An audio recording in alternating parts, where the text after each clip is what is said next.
নবী পাক ইরশাদ করেন ওয়া ইন্নী লা আনজুরু ইলাইহি মিন মাকামি হাযা।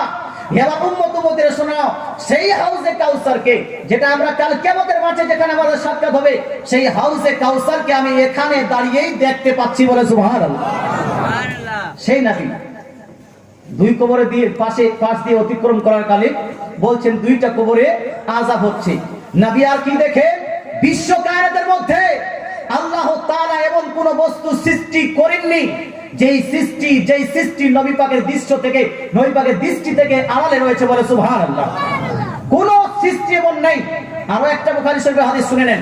বুখারী শরীফ প্রথম খণ্ড পৃষ্ঠা নম্বর 18 নম্বর পৃষ্ঠায় দয়ার নবী মায়া নবী ইরশাদ করেন মা মিন শাইইন লাম আকুন উরিতুহু ইল্লা কাদ রাআইতুহু ফি মাকামি হাযা হাত্তাল জান্নাত ওয়াল নার।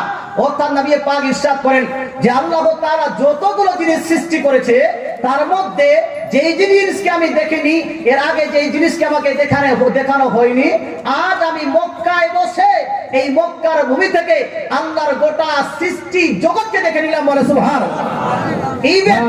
আমি এখান থেকে বসে হাত্তাল জান্নাত ওয়াল নার, ইভেন এখান থেকে বসে আমি জান্নাত এবং দোজখকেও দেখে নিয়েছি, বলে সুবহানাল্লাহ। নবীর দৃষ্টি শক্তি আলাদা, আমাদের দৃষ্টি শক্তি কি একটু জোরে বলা যাবে না? নবীর দৃষ্টি শক্তি আলাদা, আমাদের দৃষ্টি শক্তি আলাদা। নবীর দৃষ্টি শক্তি আলাদা হবে না কেন? গোটা কায়নাতকে দেখেছেন দয়ার নবী, আর গোটা কায়নাতকে দেখার পরে, গোটা সৃষ্টিকে দেখার পরে, সমগ্র সৃষ্টিকে দেখার পরে সমগ্র সৃষ্টির স্রষ্টা মহান রব্বুল আলামিনকে দেখেছেন, বলে সুবহানাল্লাহ।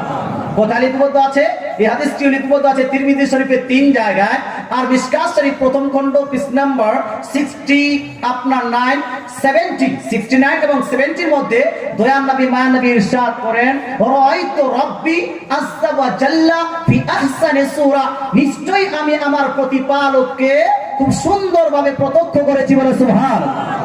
কিছু আর থাকলো বাপ, এই জন্য আলা হযরত আজিমুল বরকত মুজাদ্দিদুদ্দিন মিল্লাত আলাইহিস ইরশাদ করেন और कोई गैब क्या तुमसे निहा हो भला जब न खुदा ही छुपा तुम पे करो रोद।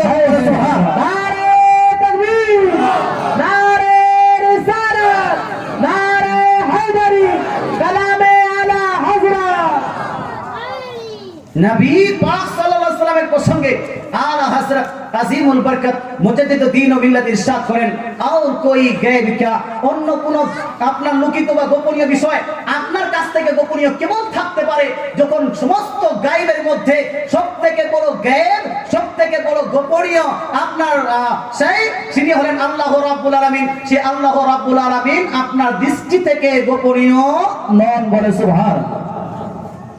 নবী পাক সাল্লাল্লাহু আলাইহি ওয়াসাল্লাম দুইটি কবরের পাশ দিয়ে অতিক্রম করলেন, মনে আছে তো বাবা? দুইজনের উপর আযাব হচ্ছে।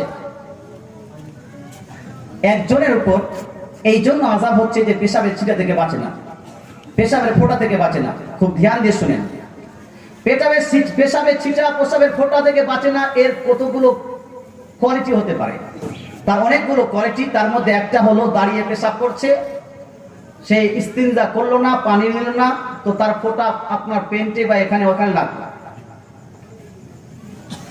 দ্বিতীয়টা হলো এই বসে পেশাব করছে, খুব শক্ত মাটিতে পেশাব করছে, ওখানে পেশাব লেগে উল্টা এসে পেশাবের ছিটা লাগলো, নাকি বল?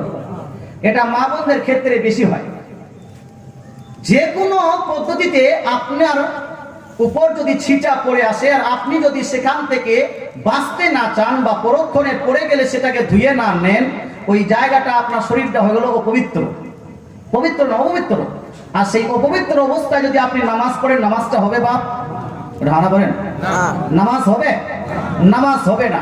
এই নামাজকে ধ্বংস করে সে গোটা জীবন চললো, তাহলে কাল কিয়ামতের মাঠে যাওয়ার আগে কবরে গিয়ে আযাব হবে কি হবে না? যারা বলেন হবে কি হবে না? হবে। দ্বিতীয়ত হলো এই, আপনি বলেন হুজুর আমরা তো অনেকগুলো মানুষ নামাজ পড়ি না, যদি নামাজ না পড়ি তাহলে পেশাবের ছিটা থেকে বাঁচবো কি বাঁচবো না? পেশাব লাগলে কি গুনাহ হবে? দেখেন ব্রাদ ইসলাম, আপনি নামাজ পড়ুন বা না পড়ুন, পেশাবের ছিটা থেকে বাঁচা অতি জরুরি। দয়ার নবী মায়ার নবী অন্য এক হাদিসে আবু দাউদ শরীফের মধ্যে ইরশাদ করেন, আমতৌর পর ফ্রিলি স্বাধীনভাবে ইরশাদ করেন, ইস্তানজিহু আনিল বাউল ফাইন্না আম্মাতা আযাবিল কবরি মিনহু। হে আমার উম্মত উম্মতিরা, তোমরা সর্বদা পেশাবের ছিটা থেকে বেঁচে থাকো, পেশাবের ফোঁটা থেকে বেঁচে থাকো, কারণ আম আযাবে কবর, সাধারণত কবরের আযাব এই পেশাবের ছিটা পেশাবের ফোঁটার কারণেই হয়।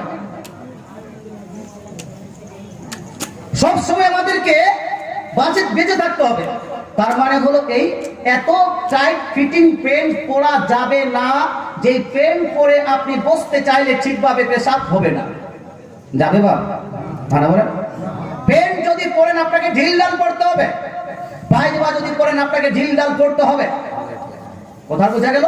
আর যদি টাইট ফিটিং দিয়ে করেন তো হয়তো আপনাকে দাঁড়িয়ে পেশাব করতে, আর যদি বসে পেশাব করেন তাহলে ক্লিয়ার আপনার পেশাব হবে না।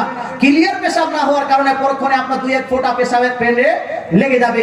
দ্বিতীয়ত হলো এই ফোকায়ে কেরাম ইরশাদ করেন, যারা নামাজি তার ক্ষেত্রে খুব সতর্কতা অবলম্বন করতে হবে। সেটা হলো এই নামাজ পড়ার আগে ইস্তিনজা করা হলো সুন্নাত। ওই ইস্তিনজার সময় যদি আপনার পেশাব ক্লিয়ার না হয়, তাহলে আপনার যেভাবে পেশাবটা ক্লিয়ার হয় করে বা আপনার কেসে বা একটু কুদাকুদি করে একটু হাঁটা চলা করে যে কোনো আপনার কৌশলে আপনার পেশাব যদি ক্লিয়ার হয়ে যায়, তাহলে আপনি পেশাবটাকে ক্লিয়ার করে তারপরেই উযু করে নামাজ পড়বেন। না হলে এই কবরে তো একদিন না একদিন আসতে হবে না বাপ? হবে। এই জন্য বলতে চাই মুসলমান, পেশাবের ছিটা থেকে অতি জরুরি। দয়ার নবী মায়ার নবী ইরশাদ করেন, পেশাবের ছিটা থেকে বাঁচাটা এটা হলো সহজ ব্যাপার মানুষের জন্য। এটা মানুষ মনে করে যে সহজ, অতি সহজ মনে করে যে না এটা না বাঁচলে কোনো সমস্যা নাই। কিন্তু এই সহজ বিষয়টাই হলো এমন একটি গুনাহ, যেই গুনাহের কারণে কবরের মধ্যে সাধারণত সবারই আযাব হয়। এই গুনাহের কারণে আপনার কবর শরীফের মধ্যে বিশ্বের মধ্যে সবথেকে বিখ্যাত হাদিস গ্রন্থ তারা, সেটা হলো বুখারী শরীফ। এই বুখারী শরীফের মধ্যে ছয়টি হাদিস নিয়ে আসা হয়েছে শুধু আর শুধু পেশাবের ছিটা থেকে বাঁচার জন্য। বলে সুবহানাল্লাহ। বাঁচা যাবে না? এখান থেকে আরেকটা জিনিস, সেটা হলো এই পেশাবের ছিটা থেকে কখন থেকে বাঁচতে শুরু করব আর কখন থেকে গুনাহটা লিপিবদ্ধ হতে শুরু হবে? যখন আপনি সাবালক হয়ে যাবেন, অর্থাৎ যখন আপনি যদি পুরুষ হয়ে থাকেন 12 থেকে 15 বছরের মধ্যে আপনার সাবালক হয়ে যান আপনি। মহিলা যদি হয় 9 থেকে 12-র মধ্যে সাবালিকা হয়ে যায়। বাপ মার দায়িত্ব হলো, বড় ভাইয়ের দায়িত্ব হলো, গার্জিয়ানের দায়িত্ব হলো যে সর্বপ্রথম মেয়েকে আপনার নামাজ যখন পড়াতে শিক্ষা দিবেন, তার আগে তাকে এটাও শিক্ষা দিতে হবে, আপনার ছেলে মেয়েকে এটাও শিখিয়ে দিতে হবে যে আপনি ইস্তিনজা কিভাবে করবেন, ইস্তিনজা করার পর আপনাদের পেশাব কিভাবে করবে এবং তারপরে পানিটা কিভাবে নেবে, সেই পদ্ধতিটা জানাতে হবে আপনাকে। নচেত আপনার দ্বারা কোনো শিক্ষককে যদি আপনি এটাতে অবহেলা করেন, যদি আপনি এটাতে বিলাসিতা করেন, কাল কিয়ামতের মাঠে উত্তপ্ত ময়দানে কঠিন আযাবের দিনে আপনার ছেলে পেশাবের ছিটা থেকে না বাঁচার কারণে যদি আযাবে লিপ্ত হয়, সমপরিমাণ আযাব এই বাপ এবং মাকেও দেওয়া হবে।